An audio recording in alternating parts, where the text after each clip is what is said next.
according to the InterNACHI home inspection standards of practice. The home inspector shall inspect the foundation, the basement, crawl space, and structural components. The inspector also shall describe the type of foundation and the location of the access to the underfloor space. The home inspector shall report as in need of correction observed indications of wood in contact with or near soil, observed indications of active water penetration, observed indications of possible foundation movement, observed cutting, notching, and boring of framing members that may, in the inspector's opinion, present a structural or safety concern. Okay, now we're going to start our section 3.3, which is going to be the basement, the structure, crawl space, and we're actually in the unfinished part of the basement right now. I'm going to take a reference photo of this room just for my own reference. And so I'm going to start over here in the corner. First thing I want to do is just check this entry door. And I just want to check my reveals, see if I have any movement here, both sides, see if it latches, that all works good.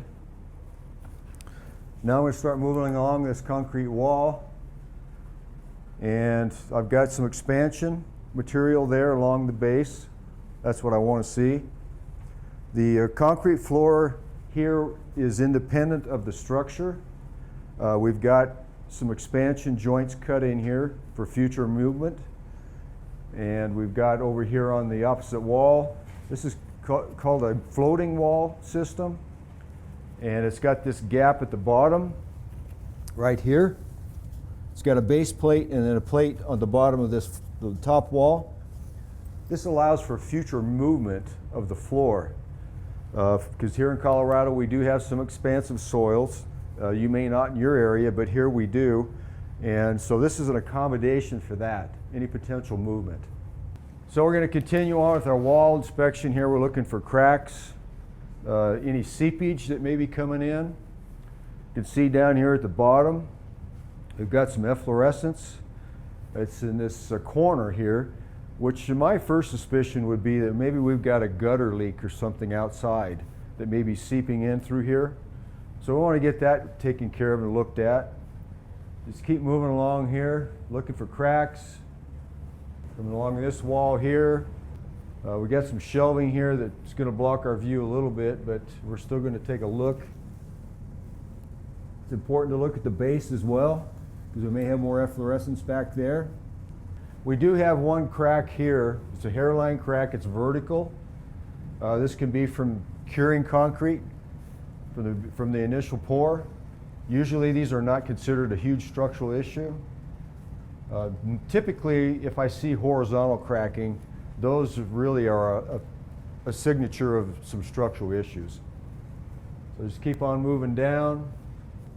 Everything looks pretty good. I don't see any additional efflorescence along this wall. Up here we've got TGAI floor joists with OSB sheathing, floor sheathing, or floor decking. I'm going to go ahead and check this knee wall over here too for any cracks. Look along the plumbing base here, see if we have any cracking there. One thing I've noticed here is that we've got a vertical steel support where the fins have not been bent over the beam, the steel beam, to lock this into place. So we want to get that addressed. We're going to move over here and take a photo of our efflorescence. Going to look at our framing here on our stairwell as well. See what we've got here. We've got some steel strapping holding on the floor joists here. Everything looks pretty secure here. One additional thing we might point out here is that sole plate on the bottom is pressure treated lumber, which is required sitting on the concrete. So this is very good. Now we're going to move on to the crawl space. This foundation here is a combination of crawl space and basement. We have a very small crawl space here. So I'm going to stick my head in here real quick and take a couple of reference photos.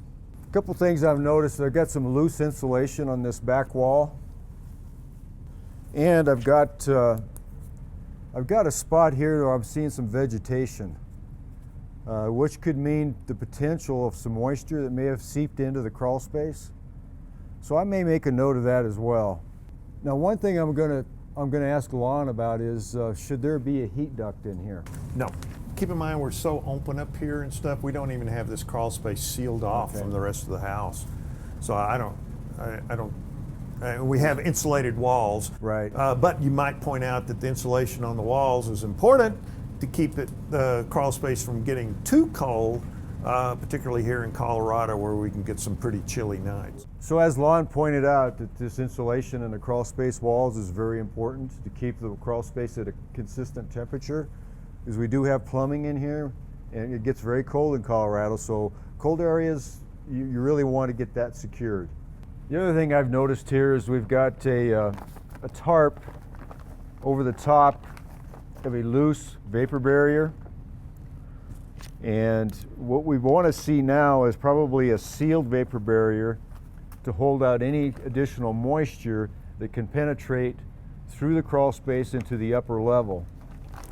So we're probably going to make a note of that in our report, make a recommendation for a sealed vapor barrier. I'd like to add one more thing about the sealed vapor barrier, helping hold out any potential mold that might be created from additional moisture. And out in the out part of or by the entryway here, all of these areas are open between the basement itself and the crawl space. And it may be advisable to seal this off so you don't have any of that moist air, that stale air that normally comes from a crawl space. With the crawl space, one thing I would just point out as information is our steel column here is sitting on a pier that's isolated from the slab, the floating slab. And so this pier should go down to bedrock or to some support. We can't tell that, so we just looking at what we can see.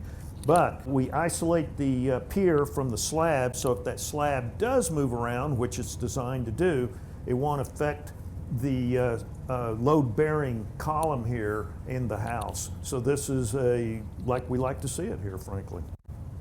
Okay, so we're done with the unfinished portion of the basement and the structure, at least what we can see. In here, this is the finished portion of the basement, and there's not a lot we can really view in terms of the foundation walls or the flooring.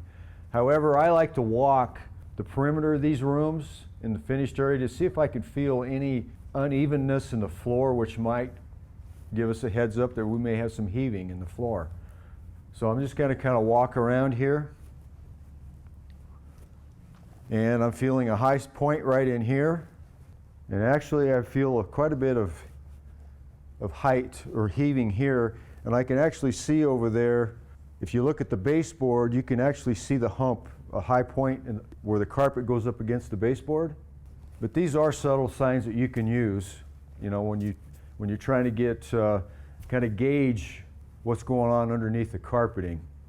But I'm going to go ahead and walk into this room as well, and I'm feeling this hump in the floor is pretty predominant right through here, and it drops off pretty good here on both sides, probably about at least 3/4 to an inch maybe, which is indicating to me that we've had some movement in the slab here between these two rooms. But how you could address this in your report, you could just put in there that you noticed it, but you don't know what the cause is. Potentially it could be from some potential heaving, and because you can't see it clearly, you don't know if there's any cracking or anything like that underneath the carpet. This concludes section 3.3 of the SOP, which is the crawl space basement and the foundation.